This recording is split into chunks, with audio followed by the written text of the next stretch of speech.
สวัสดีครับพี่น้อง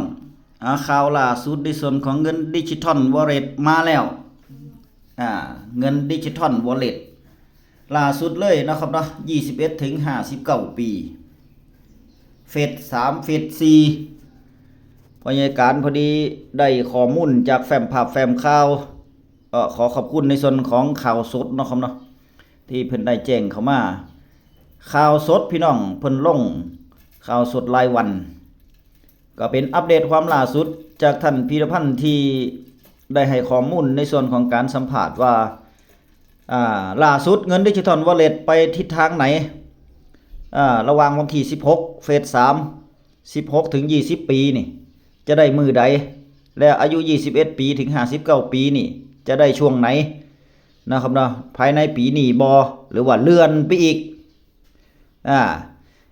พยาการก็เลยนำความอัปเดตนำความคืบหน้ามาให้กับ FC ผู้รอเงินดิจิทัลวอลเล็ตสู่ผู้สู่คนเนาะครับเนาะไปเบิ่งรายละเอียดกันเงินดิจิทัล 10,000 บาทเฟส4อายุ21ถึง59ปีเฟส5ผู้ไม่มีมือถือเช็คที่นี่แน่อันนี้หัวข้อข่าวในส่วนของข่าวสดเนาะครับเนาะข่าวเด่นออนไลน์ข่าวล่ารายวันไปติดตามรายละเอียดกันเงินดิจิทัล 10,000 บาทเฟส4อายุ21ถึง59ปีได้วันไหนเช็คที่นี่เผยเฟส3อายุ16ถึง20ปี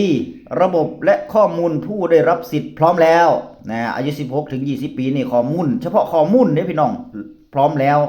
เริ่มโอนเงินในไตรมาส2เนี่ยไตรมาส2ก็น่าจะเป็นมีนาเมษาเนี่ยเนาะรวมถึงเฟส5ผู้ไม่มีมือถือเฟส5นี่ผู้ไม่มีมือถือแต่ว่าเข้าแล้วผู้ที่อายุ60ปีนะแบบพ่อใหญ่การของพ่อใหญ่การที่อยู่บ้านนี่โอ้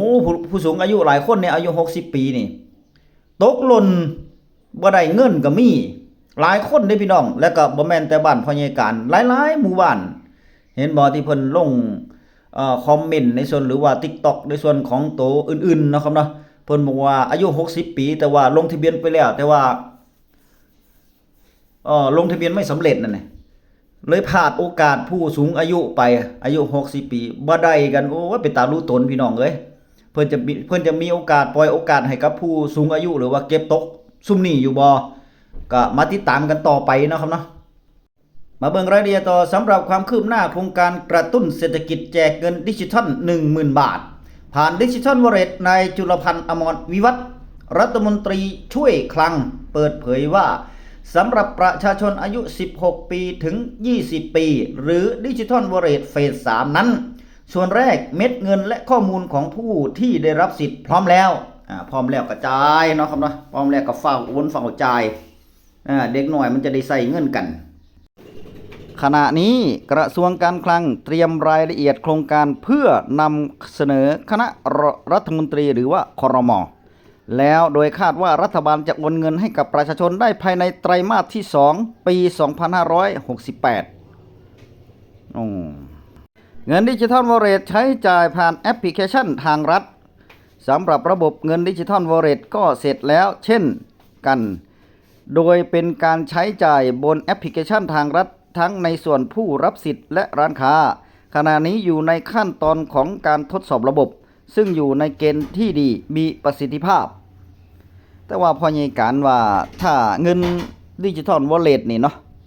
สมมุติเด้ถ้าจ่ายพร้อมกันบ่มีเฟส1เฟส2เฟส3เฟส4เฟส5จังซี่นี่ก็คือว่าประชาชนทุกภาคส่วนตั้งแต่อายุ16ปีถึง50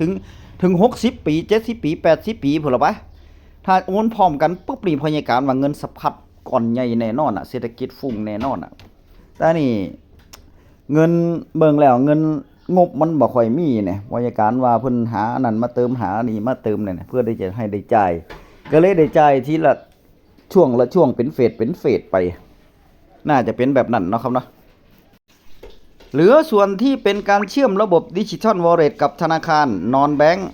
รวมถึงผู้ให้บริการวอลเล็ตซึ่งทางฝั่งแบงก์และนอนแบงก์หลายแห่งก็แสดงความประสงค์ที่จะเชื่อมระบบเช่นกันก็แสดงว่าทุกภาคส่วนก็พร้อมหมดแล้วนะพร้อมแล้วกับในส่วนของที่เงินดิจิทัลวอลเล็ตตัวนี้จะออกมา แต่ว่าคาดแต่ว่าเหลือแต่ชงเข้าครม.ชงเข้าครม.เพื่อที่จะอนุมัติมื้อใดแค่นั้นแหละมารอลุ้นกันรอเบิ่งกันต่อไปเบิ่งรายละเอียดต่อฉะนั้นในเรื่องของระบบก็รอให้การเชื่อมต่อเหล่านี้แล้วเสร็จเพื่อการเชื่อมโยงในระบบเศรษฐกิจที่ครบถ้วนทำให้ประชาชนได้รับความสะดวกสบายมีทางเลือกในการใช้จ่ายทั้งการทำผ่านแอปพลิเคชันหรือแอปของธนาคารหรือ Wallet ที่ใช้ประจำอยู่แล้วก็ได้ไปฟังในส่วนของนายจุลพันธ์กล่าวพี่น้องส่วนตัวผม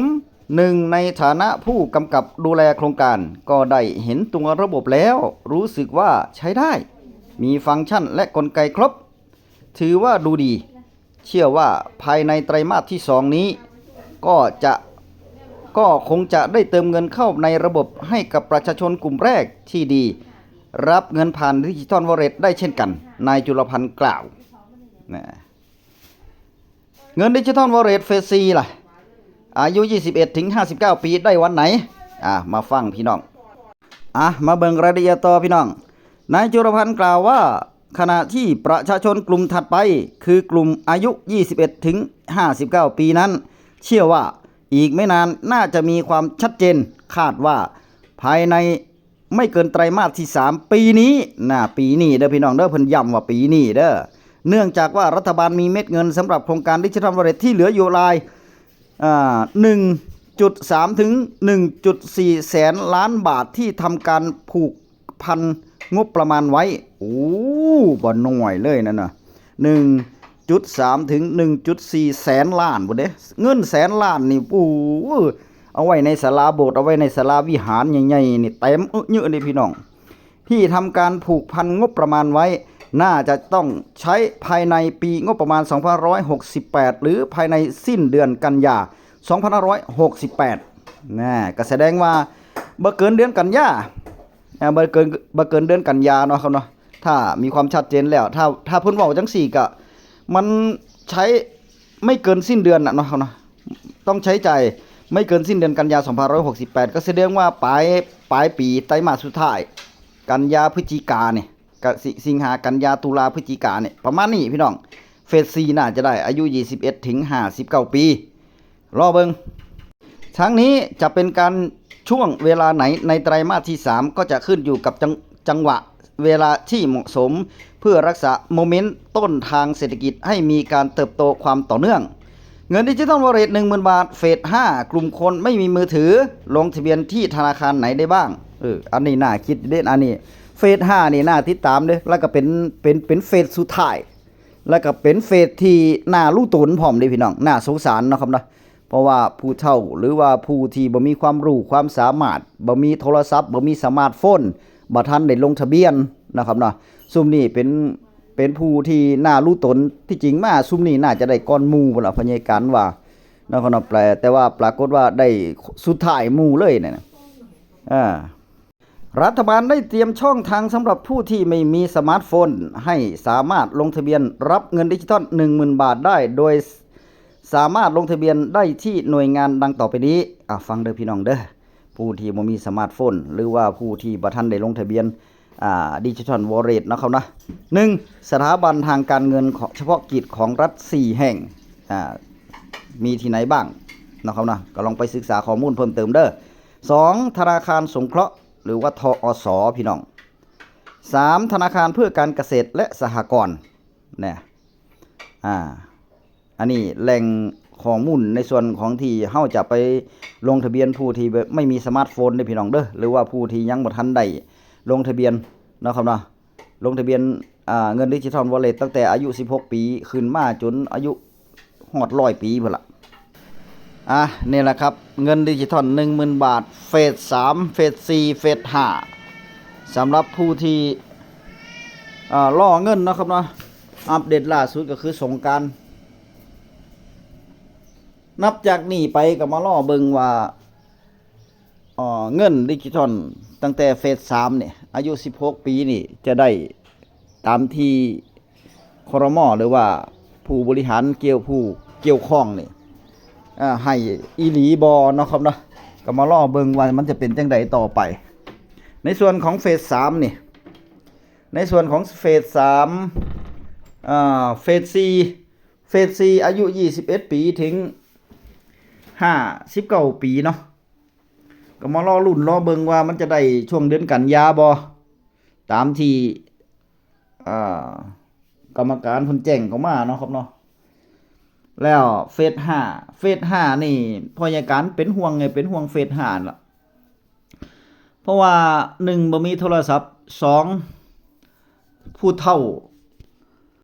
ที่อายุ60ปีนะพี่น้องที่เฟส2เนาะผู้สูงอายุน่ะ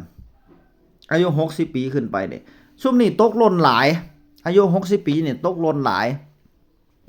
แล้วบ่ฮู้ว่าจะมาลงทะเบียนเฟส5ได้บ่เพราะว่าเฟส5ระบุว่าสำหรับผู้ที่ไม่มีสมาร์ทโฟนเนี่ยแต่ว่าผู้เฒ่าซุมนี้บางเที่ยเพิ่นลงสมาร์ทโฟนไปแล้วแต่ว่ามันขึ้นว่าไม่สำเร็จตอนแรกก็ขึ้นว่าสำเร็จแล้วแต่พอกดเข้าไปเบิ่งอีกเที่ยนึงปรากฏว่ามันก็บ่สำเร็จอีกบัดนี้พอมันขึ้นว่าไม่สำเร็จนี่อันนี้แย่เลยแล้วผู้เฒ่าเสียใจแห้งบ่ได้เงินหมื่นกับเขาหลายคนเด้หลายคนเลยอันนี้น่าเป็นห่วงเด้ย่า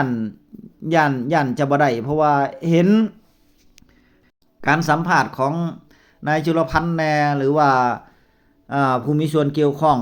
คณะกรรมการการเงินในส่วนของเงินดิจิทัลวอลเล็ตนี่เพิ่นก็ว่าถ้าลงทะเบียนไปแล้วไม่สำเร็จไม่ได้เงินมันเพิ่นก็โทษเฮาว่าเฮาผิดพลาดบ่ได้เข้าไปยืนยันจังซี่แน่ๆที่จริงมาคือไปเฮ็ดจังซั่นเนาะผู้เฒ่าก็ระบมช่ำใจอยู่แล้วน่าจะเก็บตกรอบที่5น่าจะให้เพิ่นนะวันรอบที่5นี่สำหรับผู้ที่ลงทะเบียนไม่สำเร็จหรือว่าผู้ที่ไม่มีสมาร์ทโฟนจังซี่ก็ได้เนาะครับเนาะเพราะว่าผู้เฒ่าอายุ60ปีมันหลายที่บ่ได้เงินนั่นรู้ตนเขาก็มาลุ้นรอเบิ่งพี่น้องว่าจะเป็นจังไดต่อไป